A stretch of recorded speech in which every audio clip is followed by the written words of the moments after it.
방금 소개받은 중앙대학교 장항배라고 합니다. 오늘 제가 말씀드릴 부분들은 최근 가장 화두로 나오고 있는 제4차 산업혁명에 있어서 한편으로는 어떤 인재 양성의 방향이 될 수가 있겠고요.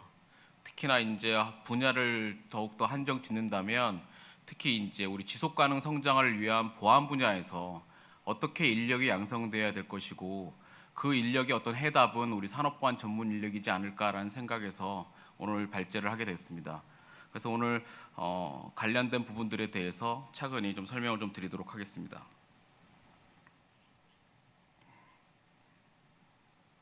나가고 있나요?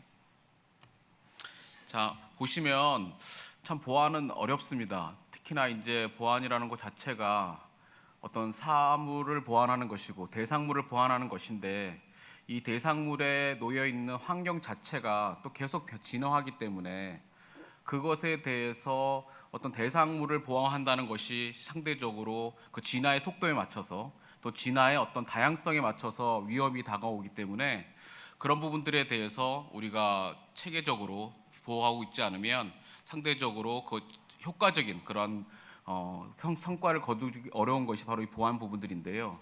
특히나 요즘에 가장 그런 큰 우리 환경의 변화를 먼저 살펴봐야 되는데 지금 보호 대상이 어떠한 상태에 놓여 있는가를 먼저 식별을 한 다음에 거기에 발생 가능할 어떤 위험이 무엇인가를 보고 그것에 대한 대책 방법을 세워야 적절한 우리가 보안 대책이 나올 수 있다 생각이 됩니다. 그런 관점에서 보게 되면 지금 환경이 어떻게 변하고 있냐를 보면 지금 제4차 산업혁명 시대로 인하여 가장 큰 두 가지 특성이 있습니다. 첫 번째는 연결이 된다는 겁니다. 그리고 두 번째는 그 연결 속에서 데이터를 축적해가지고 추론을 통해가지고 어떠한 서비스를 제공하는 그러한 시대가 된다는 건데 그 연결의 범위도 더군다나 단순한 어떠한 이러한 전자기기를 넘어서 더 나아가서는 일반 전기가 흐르지 않는 사물까지도 이렇게 연결이 된다는 거거든요. 연결이 된다는 것은 어떻게 봅니까? 정보가 공유가 된다는 거잖아요. 공유가 된다는 것은 보안의 이슈가 반드시 나오게 됐다는 겁니다. 혼자 보고 된다면 그런 이슈는 필요 없겠죠. 그죠? 그렇다고 봤을 때 이 4차 산업혁명의 하나의 시대의 도래는 보호의 대상들이 공유를 통해서 더욱더 많아질 수밖에 없다. 그런 특성을 갖고 있고요.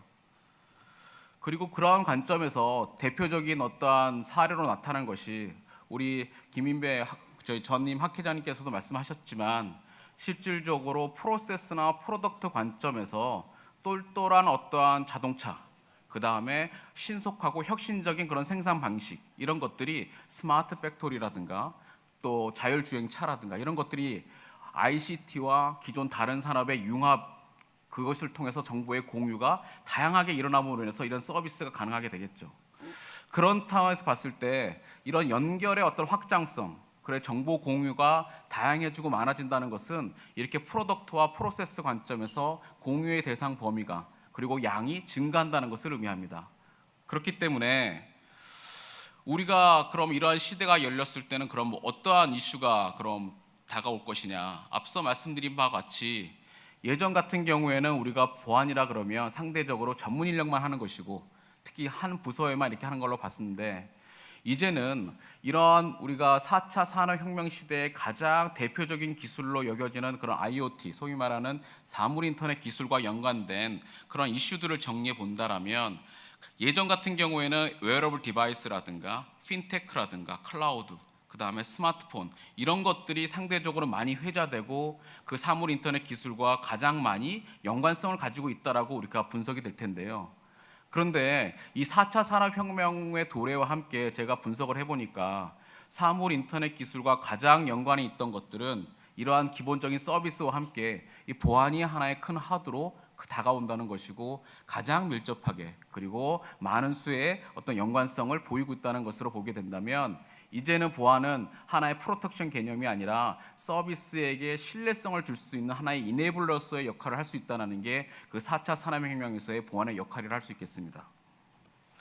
그래서 이제 각자 예전에 어떤 특정한 전문가로만 바라봤던 그런 보안이 아니라 이제는 서비스의 프로바이더, 어떤 서비스 수요자 그리고 전체적인 플랫폼을 만드는 모든 어떠한 관계자들도 이제 사물 인터넷에서 서비스의 흐름을 원활하게 하기 위해서는 보안을 우리가 가장 먼저 봐야 될 것이고, 그거에 대해서 만약 보이지 않게 된다면 이러한 위험성을 가지고 올 수 있게 됐다라는 각종의 이슈들이 나오고 있습니다.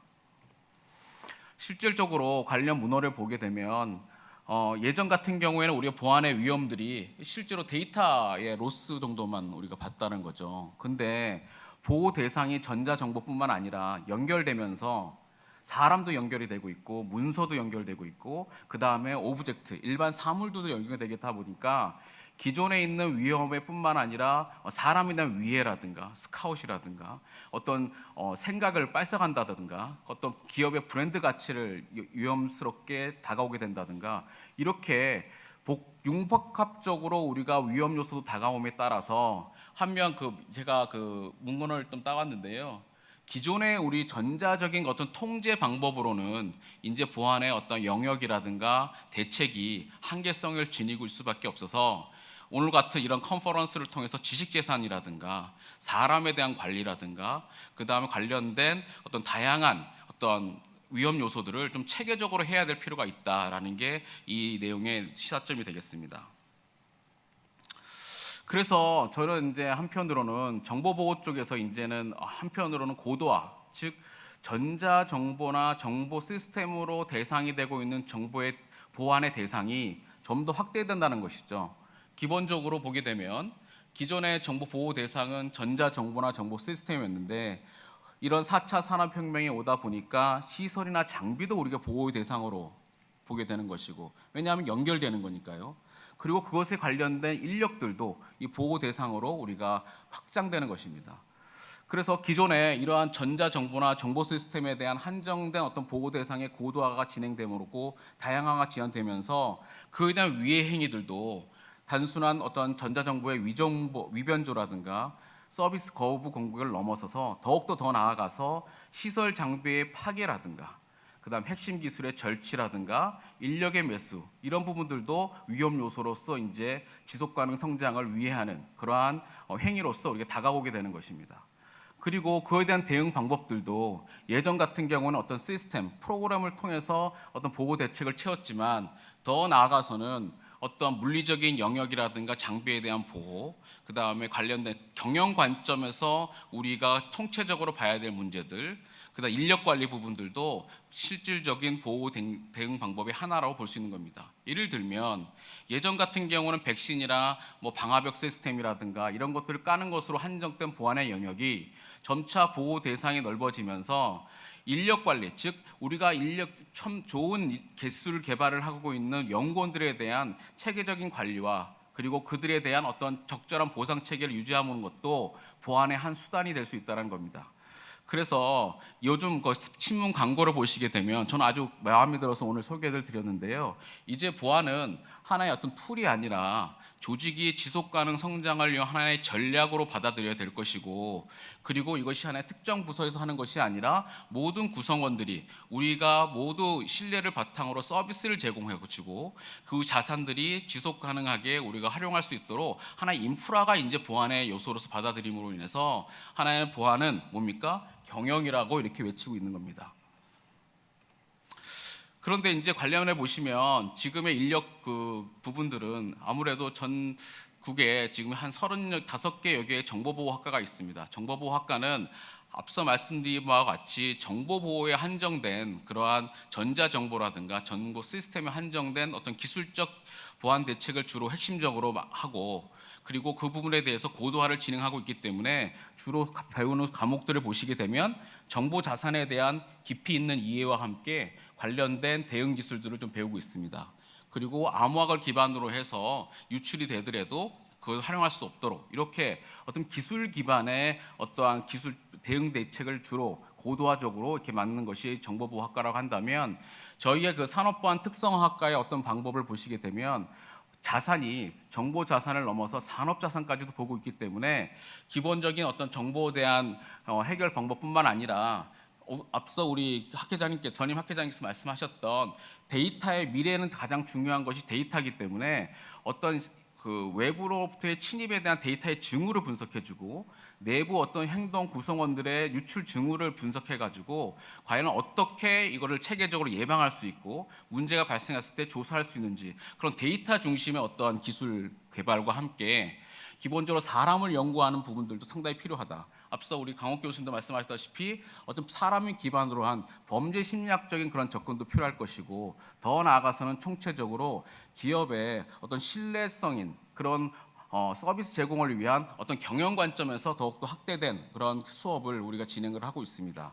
그래서 어떻게 보게 되면 깊이 있는 전자정보 중심의 깊이 있는 수업은 정보보호 쪽에서 하는 부분들이 되겠고, 훨씬 더 옆으로 넓어져서 법이라든가 경영이라든가 심리라든가 그런 기술들에 대해서 좀 넓게 공부하고 그 다음에 거기에 집중하는 데이터 중심의 어떠한 문제 해결 방법을 찾는 것이 저희의 그 산업보안 쪽의 어떤 학과의 교육 과정이 되겠습니다. 그런 이러한 교육 과정은 상당히 많이 확산이 되고 필요한데에도 불구하고 현재 그 수요차를 수급차를 보시게 되면 2022년도에 갔을 때 훨씬 더 많은 부분들에 대한 수요가 느는 것은 현재 조사된 저희의 연구에 통해서 발표드리는 것이고요. 그럼 이러한 인력들을 어떻게 우리가 충족시킬 수 있을까를 고민해 봤을 때 기본적인 어떤 이런 학과 중심의 현재 한 대여섯 개의 그런 학과가 지금 만들어져 있는데, 그런 부분들에 대한 전공 교육과 함께 기존 정보보호 어떤 인력에 대해서 다른 옆으로 넓게 어떤 통섭적으로 우리가 학습함으로 인해서 이직도 할 수 있는 부분들도 존재한다 하겠습니다. 그래서 미래에 발생할 수 있는 제 4차 산업혁명 시대에 발생할 수 있는 융복합적인 위험 요소를 인력의 기준을 통해서 우리가 해결하고자 하는 것이 저희의 목표가 되겠습니다. 그럼 사람이 왜 이렇게 중요하냐? 제가 오늘 주창하는 부분들이 사람 인력이 왜 중요하냐? 우리 뭐 보통 일반 사회에서도 사람이 제일 중요하다고 항상 우리 회자되고 있듯이 이 보안 쪽에서도 유출하는 사람도 사람이고 지키는 사람도 결국 사람입니다. 그죠? 그런다고 봤을 때 과연 그 사람 보안 쪽에서의 사람은 어느 정도의 중요성을 갖고 있는 걸 보았을 때는 너무나도 당연하게 예상하시겠지만 산업보안 전문 인력을 미보안 기업들의 어떤 보안 수준을 보게 되면 32.6점으로 이렇게 조사됐습니다. 100점 만점으로 기준으로 봤을 때.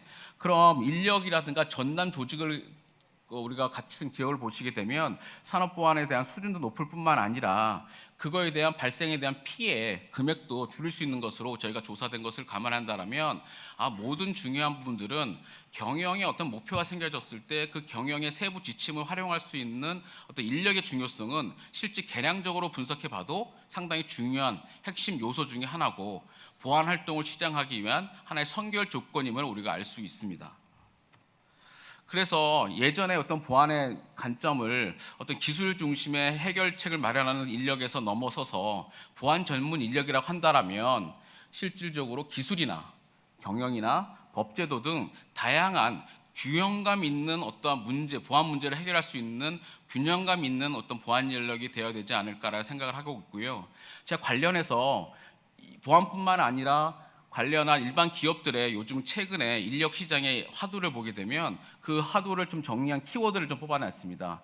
그 채용 공고를 보시게 되면 가장 많이 요즘 나오는 것이 열정, 창의, 도전, 고객 만족 등과 함께 요즘 가장 많이 회자되고 있는 것은 융합 통섭형 인간입니다. 그럼 보안 쪽에서도 분명히 그런 부분들이 존재하겠고, 이러한 멀티플레이형 그런 보안 인력은 오늘 어떻게 정의를 할 수 있냐면 저희는 비즈니스 시큐리티 코디네이터로 정의를 하고 있습니다. 참고적으로 정보 쪽 보호 쪽에서는 시큐리티 테크니션 또는 시큐리티 엔지니어라고 본다고 하면 저희의 포지셔닝은 어떠한 다양한 상황에서 적절한 어떤 보안 대책을 세워갈 수 있는 코디네이터 역할, 우리 소위 말하는 백화점에서 고객이 왔을 때 이 고객의 어떤 취향이라든가 고객의 어떤 몸의 형태라든가 이런 것들을 분석해가지고 어떤 옷은 이 옷이 맞을 것이고 어떤 옷은 이 옷이 맞지 않겠습니까? 그런 거에 마찬가지로 산업의 특성이라든가 조직의 구성이라든가 구성원들 어떤 보안 문화 형성 등을 봐서 적정 수준의 어떤 보안의 옷을 입혀주는 그러한 역할을 하기 위해서는 단순 기술뿐만 아니라 더 나아가서 여러 가지의 상황을 고려하면서 최적의 어떤 피팅 시킬 수 있는 그러한 인력, 그것이 저희의 산업보안 전문 인력의 인재상이라 할 수 있겠고, 그러한 인재상의 가장 중요한 핵심 영역은 바로 통섭이고 융합이라고 보는 측면에서 오늘 이렇게 말씀드리게 됐습니다.